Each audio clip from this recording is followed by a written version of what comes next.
Hey all, and welcome back to Bourbon and Bones. If you're new to our channel, welcome, and if you're a faithful viewer, welcome back. And if you like what we're doing here, like, comment, share, and subscribe. So tonight we're going to be looking at a new bourbon that has hit the shelves recently and has made a bit of a small splash in the world of new bottles. And that is the Brothers Bond. It has been made by these two friends, Ian Somerhalder and Paul Wesley. Now, some of you may recognize them from a very popular show called The Vampire Diaries. I have not seen the show myself, but apparently these two play two brothers that are antebellum Southern gentry vampires with a superior taste and excellent bourbon. Now, knowing that part of their story, I had very high expectations for this bottle. And there are two very interesting parts of this bourbon. One that is a 4-grain mash bill, so it's which is somewhat kind of rare, and that's corn, wheat, rye, and barley, and so that's interesting. And the second part is that every portion of the bottle sales are donated to help regulate agriculture and farming practices to make them more sustainable and help to prevent climate change. They do this by sequestering different carbons and producing greater oxygen volumes. And this is a really cool thing that they're doing that does help the environment at large. So let's dive into the bottle a little bit. The label here is simple enough. A large tree that represents life and oxygen, parts of the mash bill on the front. The two owners are sitting at the base of the tree. Superimposed on the front are the grains of the 4 whiskeys. Now both signatures on the owner. It's an 80 proof. It's made in Indiana, so the juice is MGP, and then shipped to Arkansas and then sold from there. So, since there are two brothers or two friends that helped create this bourbon, I figured I would introduce you to my friend, Derek. Right, so Derek, why don't you introduce yourself a little bit and tell us about your whiskey journey? Yeah, hi. My name's Derek. Also, like Reeve, I've kind of recently been really getting into bourbons more often. I started off originally mainly in Scotch. Father was a huge Scotch guy, so naturally that's kind of what I gravitated towards, and then slowly over time and with the bourbon boom and everything, it's now and also meeting Reeve, it's really just kind of progressed into a lot of bourbon drinking. Right. So we are going to try Brothers Bond together, technically for the second time, but we want to bring you along.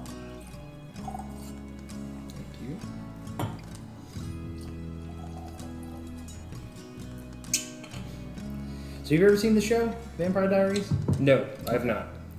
But I think that's really why everyone is buying this bottle. Particularly because we work at a major liquor store, like I've said before, and everyone keeps coming in asking for Brothers Bond. And after mentioning who they were, the girlfriend was like, "Oh yeah, they were on Vampire Diaries," and I'm like, "Cool." What? Right? Why? So, yeah, that's why everyone's like running in to try it. They're like, "Oh, I don't drink bourbon, but I've got to buy this because I love those guys." So, Which, nothing really wrong with that at all. No, I mean, there's a lot of products that are backed by celebrities. Yeah. And that's Casamigos being one of the largest. And arguably one of the most successful. yeah. Michael Jordan has a tequila, The Rock, famously. George Strait has got a whiskey. Yep. Duke has John Wayne, so that's a big one. Yeah. Yeah, I mean, there's a lot of those that are endorsed that actually are really, some of them are actually really quite excellent. Yeah.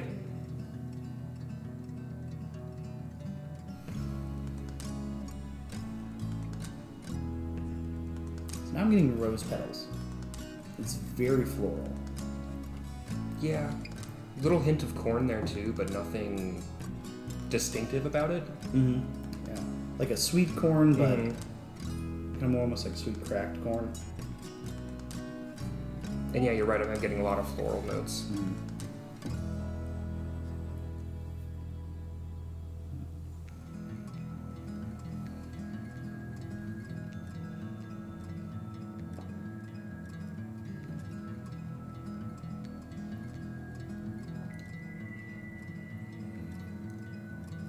It's nicer than I remember it.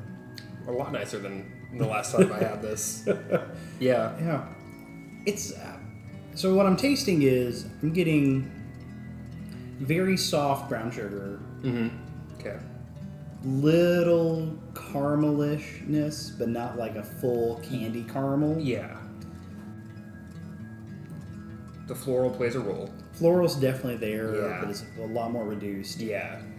Virtually no spice. No. Like spices or oak at all. Mm-mm. Maybe a nut, but I'm not sure. It's...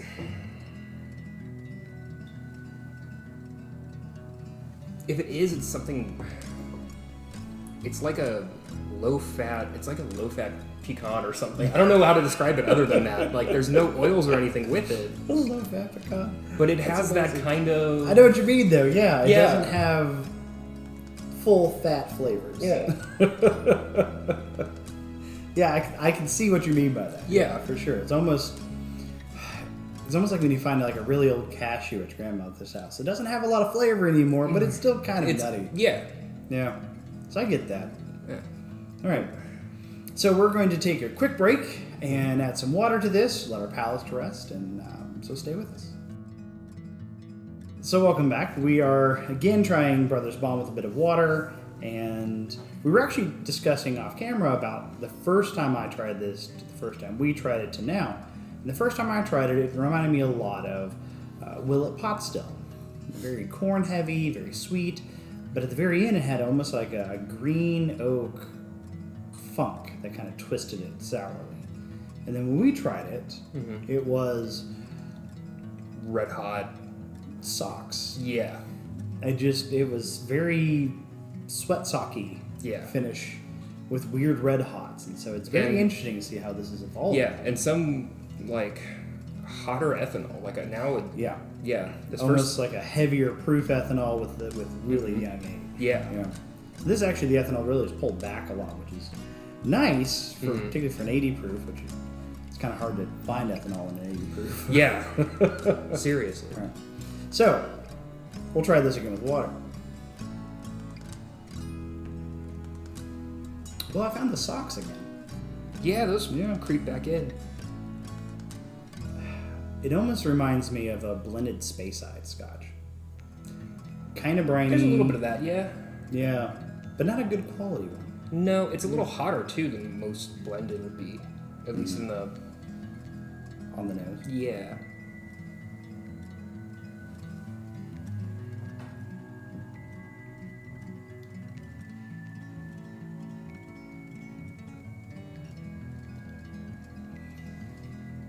I get straight green oak and pine. Okay. Get the pine. Yeah. Not getting the green oak. And not so much the oak part, but the green part. The green, yeah. Yeah. I get very... Very raw, Yeah. fresh cut. But no, I definitely see the pine. And then I would almost say it also has a little bit of that kind of like not really rose, but there's some other kind of like floral petal Yeah, in there too. but it's very delicate, almost like lilac or something. Yeah. Yeah. All the sweetness really kind of vanishes into just sugar. Like there's a sugariness to it. Yeah, there's not a caramel, not a toffee, there's not a... There's no vanilla. No brown sugar, butterscotch, none of that. It's all just Kind of sweet. sweet. Sweet Yeah. pine Yeah. with a hint of salt. Yeah, that gym sock didn't really go away. It still exists. It still exists. All right. So, what do you think? What is the verdict for Brothers Bond for you? On a rating scale, like maybe 4. It's not something that's like 1 to 10. It sits around a 4. Not overly offensive. At least when you get aired it. I think it definitely needs about 2 weeks to kind of mellow, even itself out. But it's not terrible. And I think anyone who is purchasing this because they're fans of the actors and they want to support them and what they're doing, no issues with it. Yeah. But I'm not drinking this. Right. Not going to it. Not going to go for it again. No. So I have 2 issues with it. The first of all is that they actually market this as a premium blended blending bourbon, and for $30, it is $40. Yeah, it's 40. 40 bucks. For 40 bucks, that's a little high price for a lot of 80 proof blends, for like blending cocktails. For me personally, 80 proof and $8, Heaven Hill White Label. I think it's still drinkable, and I think it has everything that Brothers Bond offers, but in a very classic bourbon flavor profile. My other issue is that these guys built this story of superior bourbon flavor profiles and etiquette and all that southern bourbonness, and this is their highlight. This is what they're developing, and we are their target audience. We are the people that keep going back and buying bottles that we enjoy. And I'm not. Yeah. And I think that's, for me, is the problem. Is it bad? No. Is it mediocre? Absolutely. Am I going to go back for it? Not a chance. No. And I think that's the hard part of when you have some celebrity endorse things. There's a big rush, but if you want longevity, you have to come out with a product that appeals to the people who will come back and continue to buy your product. So, yeah, I think that's our verdict. Yeah. But again, I mean, this is also first release, right? It is the first release. So there's a possibility, not saying that it's going to change, but possibility they could find something. But out of the gate, this is not a good start. Yeah.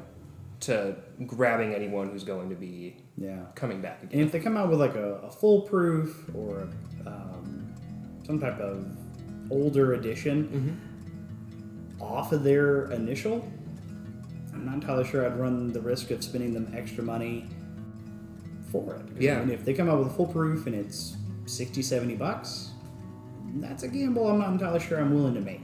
Yeah. But I will take a sample, guys. We'll take a sample and give you a fair shake. So for our final transition this evening, we're going to ditch Derek and going to go look at a new fossil. Now for our final transition this evening, we're going to go look at a dinosaur where this bottle actually came from, which is Arkansas. So Arkansas has a state dinosaur. I know, not many states have them, and they have quite an amazing story to tell about it. So back in August in 1972, a landowner named Joe B. Friday was walking along a washout of a quarry that he owned that were using to rebuild a nearby state highway. And while Joe was walking the quarry, in Locksburg, Arkansas, he looked down and saw something rather odd. He began to uncover a leg, an ankle, and a toe bone, and he put them in a cigar box that was in his truck, and he put it on display at his service station that he also owned. And at the time, no one knew they were dinosaur bones, and he just kind of thought they were pretty neat. Until a geology professor from a town over, Doy Zachary Jr., took the samples to a colleague at the University of Arkansas, paleontologist Dr. James Quinn. Now, Dr. Quinn realized that they were dinosaur bones and prepared them and took them to the Society of Vertebrate Paleontology in Lincoln, Nebraska in the fall of 1972. After being examined by paleontologists from all around the world, they determined that they were early Cretaceous ornithispian species, a bipedal herbivore that resembles kind of like a prehistoric ostrich. And after searching several months, paleontologists discovered only 3 mandibles, 4 phalanges, toes, and 3 claws on top of what was already discovered. And they determined that it indeed came from the early Cretaceous. With what was discovered, casts were made for the Friday family, the University of Arkansas, the Arkansas Geological Commission, and the Arkansas Museum of Science and Natural History. Then, 45 years after the discovery, in February of 2017, Arkansaurus became the state dinosaur. In fact, it's the only dinosaur discovered in Arkansas. However, Arkansaurus was actually not described as its own species until the following year in 2018. And since 2018, after the Arkansaurus has been described, It is officially the state dinosaur and is officially a dinosaur. So pretty exciting for Arkansas. So this week, we got to discover a new bourbon and a very unique dinosaur. And if you like what we're doing here, like, comment, share, and subscribe. And always remember, share a bourbon with someone. Good night.